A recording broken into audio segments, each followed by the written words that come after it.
Have you ever found yourself at a crossroads in life, feeling overwhelmed by the weight of your suffering?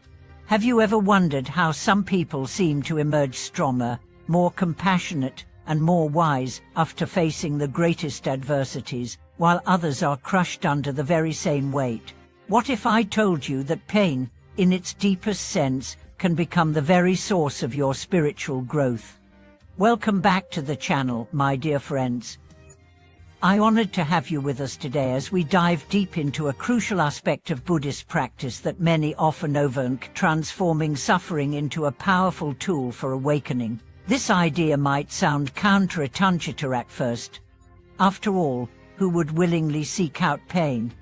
Yet, this is exactly what we are taught in the Buddhist tradition. True strength and liberation often arise from within the hardest trials.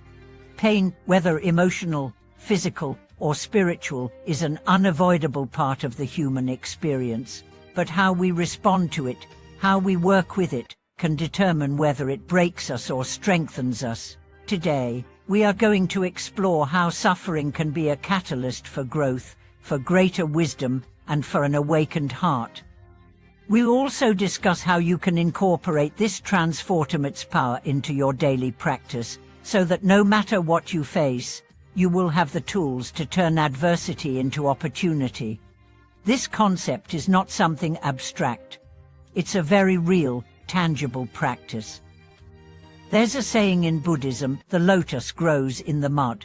The lotus, this beautiful symbol of purity, enlightenment, and compassion, does not grow in pristine waters.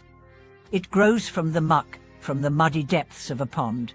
Similarly, our personal growth comes not when life is easy and pleasant, but when we face the very mud of our existence, the pain, the loss, the fear, and choose to rise above it. Let's begin with a powerful story that illustrates this principle. Meet Jia, a young woman who found herself at the very edge of despair. She had suffered the loss of both her parents in a tragic accident. She was alone in the world, gripped by grief, and overwhelmed by the weight of sorrow. For months, she isolated herself, unable to function, unable to see beyond the tears that filled her eyes. She was lost, adrift in a sea of pain. One day, an old friend reached out to her. He had heard about her struggle and invited her to a Buddhist retreat. Jia was reluctant.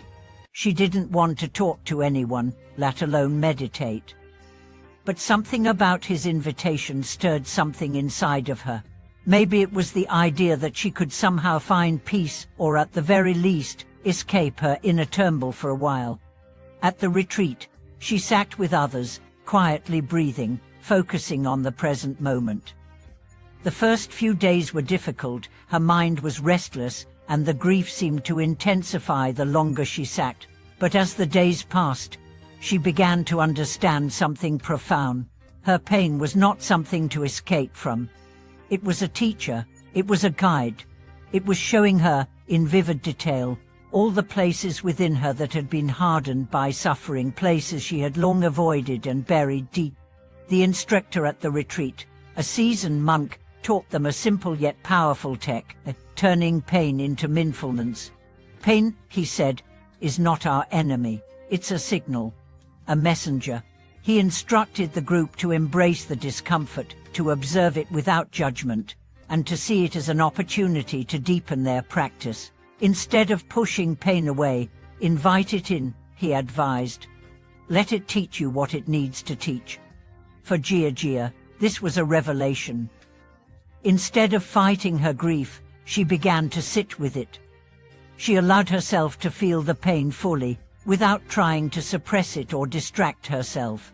She noticed the tightness in her chest, the heavy feeling in her heart, and instead of running from it, she simply allowed it to exist.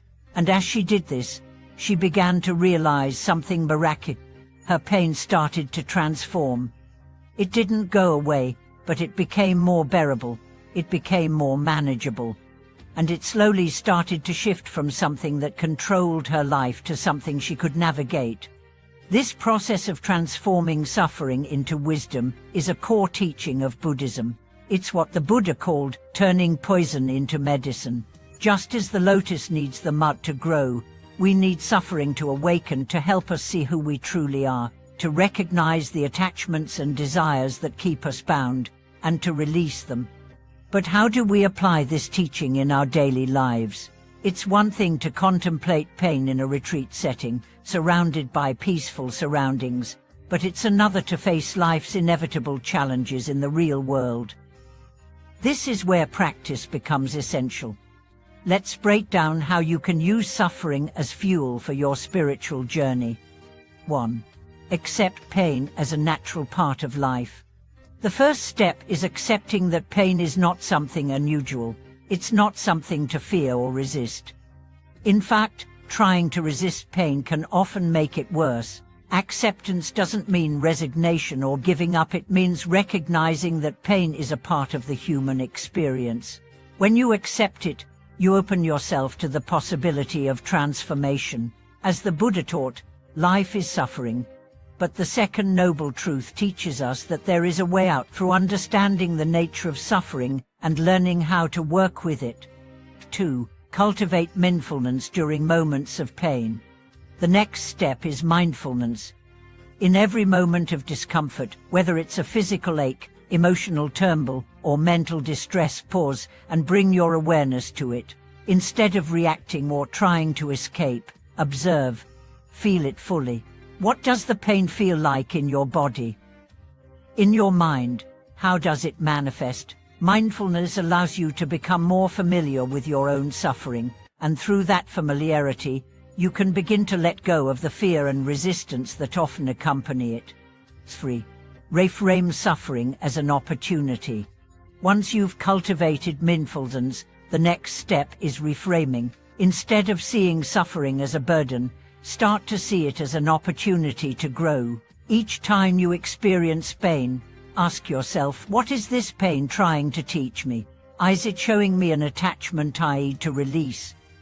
Is it highlighting a belief or thought pattern that's no longer serving me? In this way, suffering becomes your teacher, guiding you towards greater wisdom and understanding.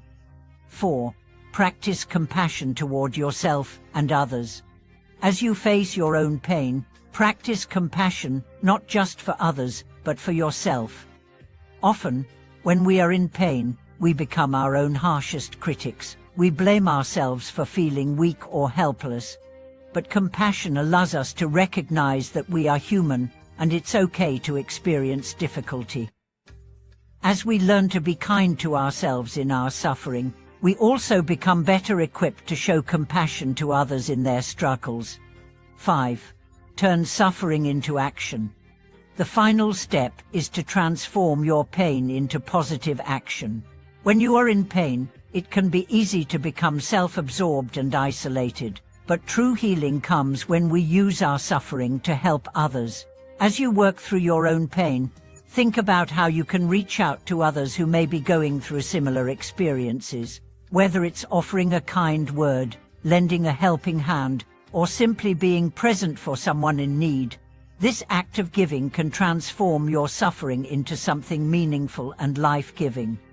Jia's story didn't end with her retreat. After returning home, she continued to practice mindfulness and acceptance. She shared her experience with others, teaching them how to transform pain into wisdom. Slowly, she found that the more she practiced, the more her heart opened. The grief never disappeared, but it no longer controlled her. It became part of her, integrated into the person she had become, a person who had faced pain, embraced it, and emerged stronger and wiser. Just like Jia, we all have the capacity to turn our pain into fuel for transformation. It's not about avoiding suffering, it's about using it to cultivate a deeper sense of compassion, wisdom, and inner peace. And through that process, we find that our greatest adversities become our greatest teachers. As we continue to delve into the profound power that suffering can have in our lives, let us take a closer look at how the nature of pain itself can be radically redefined when viewed through the lens of spiritual practice. What often feels like an insurmountable burden can, with the right understanding, become the source of our most profound growth. This shift in perspective is not just about enduring pain, it's about embracing it and learning how to channel its energy in a way that leads to healing, transformation, and ultimately, enlightenment. One of the most transformative shifts in spiritual practice happens when we stop seeing suffering as something to be avoided or resisted. Instead, we begin to see it as a vehicle, a medium that can carry us to a deeper understanding of ourselves and the world.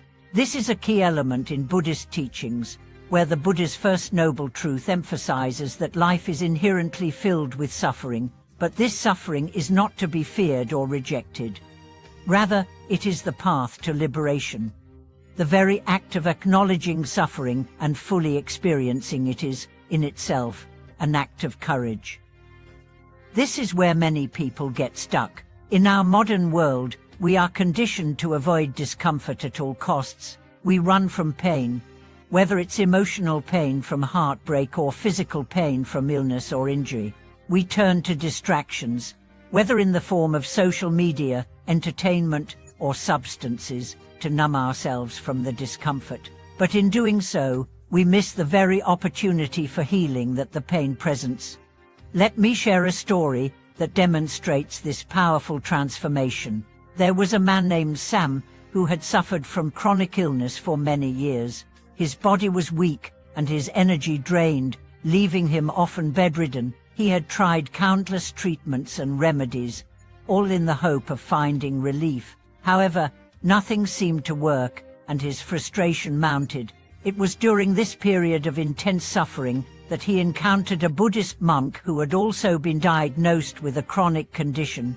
The monk's health was deteriorating just as Sam's was, yet there was an undeniable serenity and calm about him.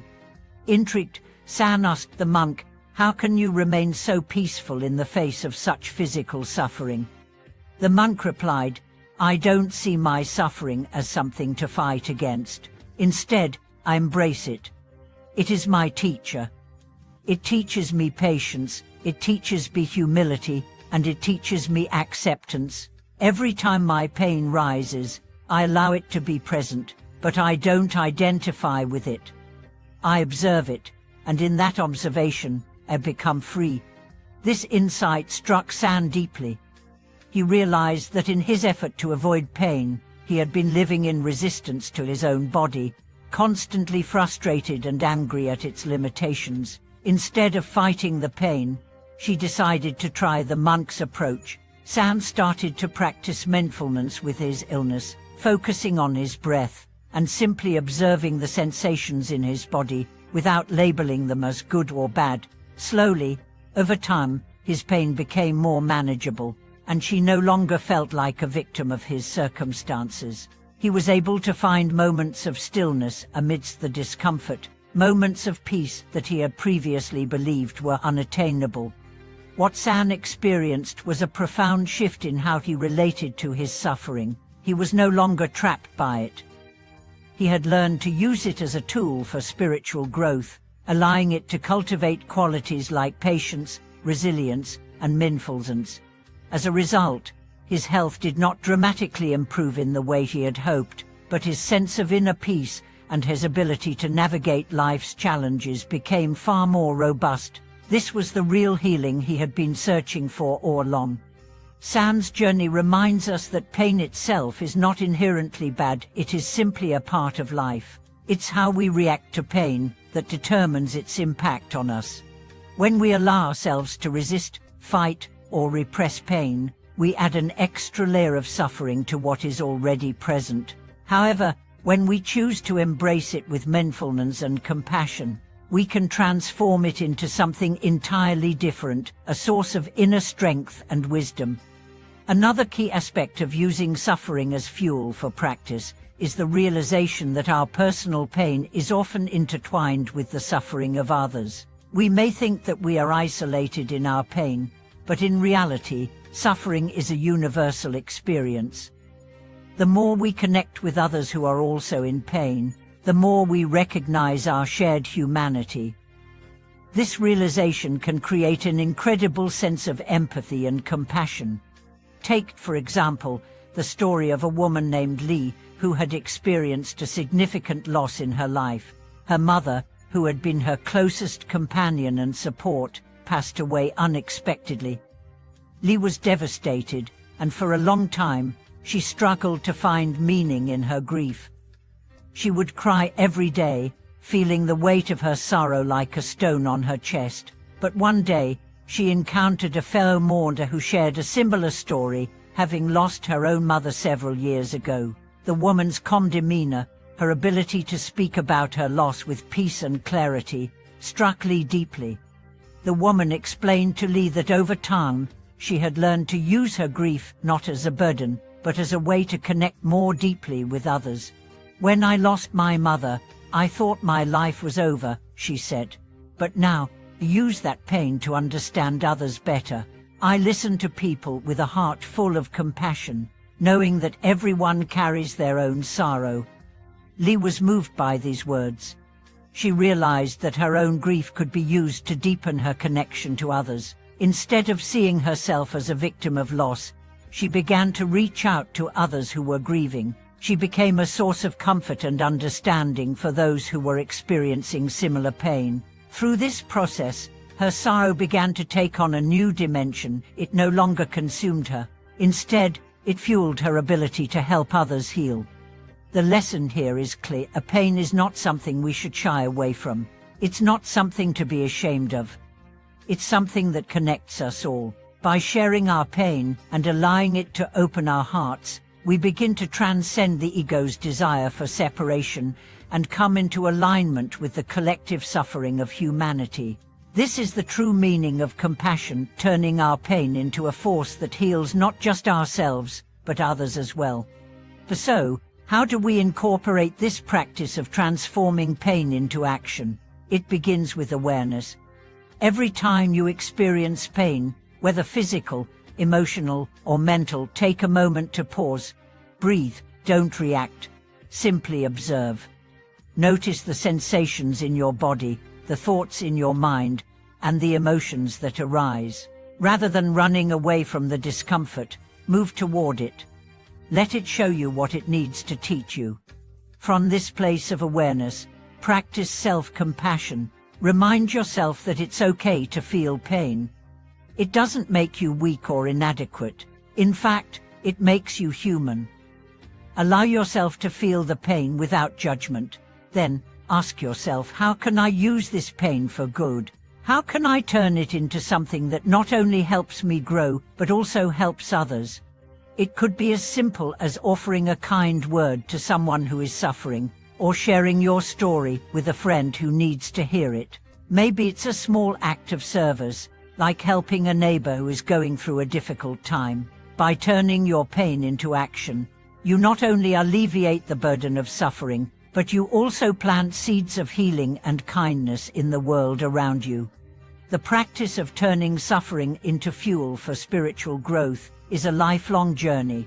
It is not about avoiding pain, but about embracing it with an open heart. When we do this, we begin to see suffering in a new light, not as a force that weakens us, but as a power that strengthens us. Thank you for watching this video. I hope the insights shared here have helped you see that suffering, when approached with the right mindset, can be a powerful force for good in your life. If you've experienced a transformation in how you view pain, or if you have any thoughts or stories to share, please leave a comment below.